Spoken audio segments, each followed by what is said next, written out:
HD2, your information crossroads, WFNC.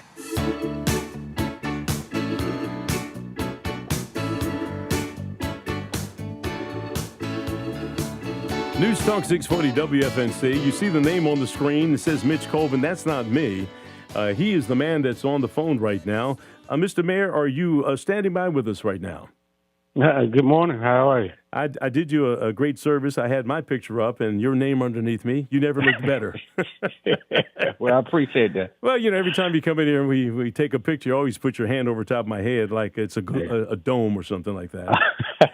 Well, Mr. Yes, Mayor, sir. look, we appreciate you spending some time with us, and this is a serious situation for us in Fayetteville. What's your take on what's happening right now with the city? Well, I think we made out pretty good. There were no major power outages. For the most part, citizens of Fayetteville adhered to the direction, and we didn't have a lot of major accidents, but we did have some issues. But thankfully, I hope the worst is behind us. We had a little additional precipitation last night, but I think the temperatures will rise today. But until they do, we're asking people if they can to please delay going on the roads and allowing our first responders and our crews to continue to do what they've done. But we're thankful to the city staff and to the emergency shelter coordination and collaboration with the county.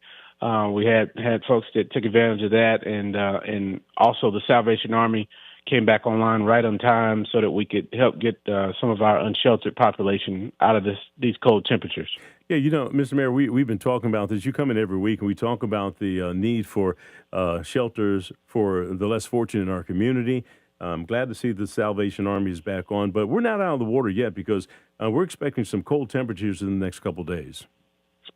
We are, but hopefully there'll be enough break in between it that some of the ice can melt away and evaporate. But we're still asking folks to use caution. As you said, these temperatures are going to be some of the coldest we've seen, so we need to make sure that we encourage all of the people who are out and unsheltered to take advantage of the availability of shelters like Salvation Army and some of the other resources.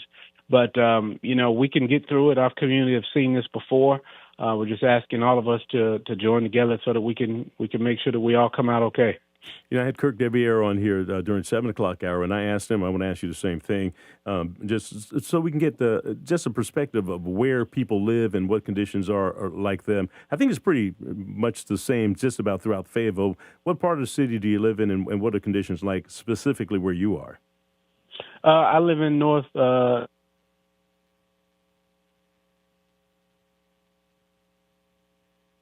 Is it a secret?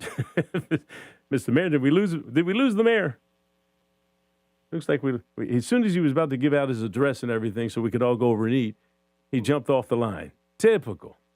We're fortunate, though, to have in studio with us right now Paul Wolverton. Paul, I've got you up here, and while we're waiting to get the mayor back established, how you doing this morning? Oh, I'm doing well. Okay. Hey, good morning. All right. Well, look, the heck with you. We got the mayor back on here. Mr. Mayor, are you still there? You dropped off just when you were giving us your address so we can come over and get something to eat. I know, and that could have been a good thing. But, I live in North Fayetteville. The streets are clear. We're clearing, but we're still asking people to exercise precaution. There are a number of hills and near the Ramsey Street area is a busy highway, but NCDOT has done a phenomenal job with preparing for this and to making sure that we mitigated any of the ice that we were expecting. In addition to the NCDOT, we have the county folks and the city. What specifically is the city responsible in terms of clearing streets, or do you do any of that? Yeah, we do on our city streets. Most of the major thoroughfares like Ramsey and Rayford Road and Murchison are NCDOT. The city does have some streets that it is responsible for the maintenance of, and of course we don't have some of the same access to equipment as NCDOT, so we collaborate and work with them. But our crews have done a great job with doing that. the city services. People still have trash that they expect to be picked up, and they still have, as these businesses and offices open back up, they still have transit needs. So that is our role that we'll play to make sure that we continue to deliver services. The meeting that was scheduled for tonight, we thought it best to postpone it and not encourage citizens to try to navigate to it. And so the meeting that was going to take place tonight, the city council meeting, will be on the first Monday in February that we plan to do that. And the public hearings that were scheduled will be scheduled for a later date to be announced so that we can make sure that our citizens have access and availability to it without putting themselves in harm's way. So City Hall will be open and operating in a delayed schedule. I know speaking with the manager yesterday, he's instructed his team when to come in, but we still have to deliver those services that people need and expect. You were talking about the two public hearings that are being postponed. One is the Rose Hill Road rezoning. Is that in connection at all with the accident that happened there? Or is that something totally different? No. Okay. No, totally different. Different part of Rose Hill Road. It's his proposal to put in some market level apartments.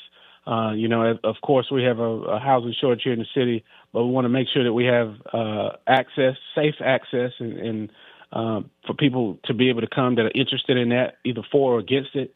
And so we've decided to postpone that to a better day to make sure that people can have the opportunity to do that.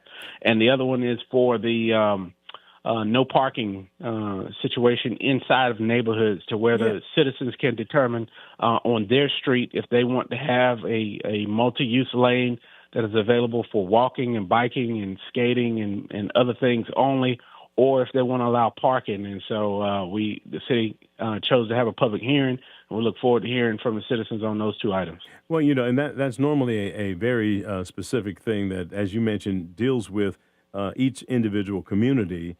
Clearly, there's no parking of 18-wheelers, for example, within the city limits. And but now you're talking very specifically about the parking policies. And you know what I notice sometimes, Mr. Mayor, and I don't know if you notice as well. Sometimes you have citizens who say, hey, look, our speed is too high in the community, in our neighborhood, and we need to get it down to 25 or something like that. And then once you find out the people actually speeding are the actual people who live there, as opposed to anybody passing through. Is that what you're finding out?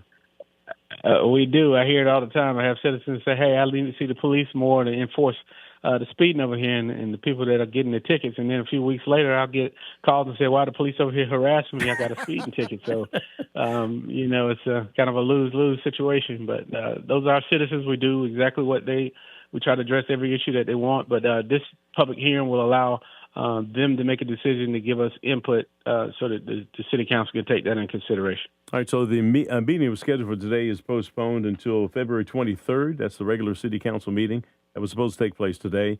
And the neat thing about it, even if you don't go, you can watch it on Fayetteville, and you don't have to come out. You can. Do you want people That's out correct. there in the audience, or you want people watching at home? What do you want? Well, I want whatever's safe for them, and I don't want them to come out in weather conditions that are unsafe because they want to come in person. Technology is not as easy for everybody as it is for some people, but we try to make it available to whether you want to watch us from the comfort of your home or you want to come in and join us in person. I'd love to see you. All right, lastly here, additional information. This was the press release that you guys put out. You can contact the clerk at the office, 910-433-1989. Or you can go to cityclerk@fayetteville.nc.gov. Is someone going to answer the phone today? Is someone in, or are they going on a delayed? No, I'm serious. Are you delayed coming in? From my understanding, the staff was on a delay, but someone will be there to answer the phone a little later today if they're not there already. And the city manager had a meeting with his team to talk over their game plan. They're used to this. We've had issues of inclement weather, and they know what to do. But if the press release said call that number, we ask you to do that. But if you don't get an answer, just call it back a little later. All right, we're going to get ready to get you off the line here and give you the boot like we normally do. But before we do, I'm bringing up Paul Wolverton, who's here. You have any question for the mayor as long as you got him? Yeah, so he's on mic 4. Yes. Yeah. Okay. So the question is, so if people are not able to attend the public hearing, what's the best way for them to submit their opinions on the no parking zone or on that Rose Hill Road rezoning? I would have them first submit any emails to the clerk as well as call to the clerk to make sure that the emails have been received and their statements can be read or distributed to the city council. So the city clerk is the best option for that. All right, Mr. Mayor, we appreciate you. Thank you so much. We are going to say goodbye to you. I'm not going to give you the boot. We're going to be very nice about it. But I always look forward to you. You'll be back in here on Thursday, right?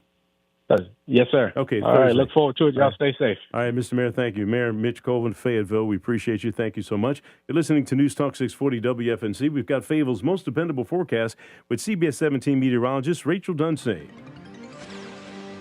Any lingering morning rain will continue to clear away. Our skies will clear as well. We will have sunshine by the afternoon with a high of 44. Overnight will be bitterly cold with a low down to 15. Refreezing and black ice will be an issue, but the rest of Tuesday will be mostly sunny and chilly, but above freezing with a high of 40. Make sure you bundle up because all of this week temperatures are going to stay chilly with afternoons in the 40s and lows well below freezing. That is your Fayetteville forecast. I'm CBS 17 meteorologist Rachel Dunsey. All right, Rachel, thank you so much. Right now, 32. It's like it's like Groundhog Day. 32, 32, 32, 32. Fayetteville, Fort Bragg.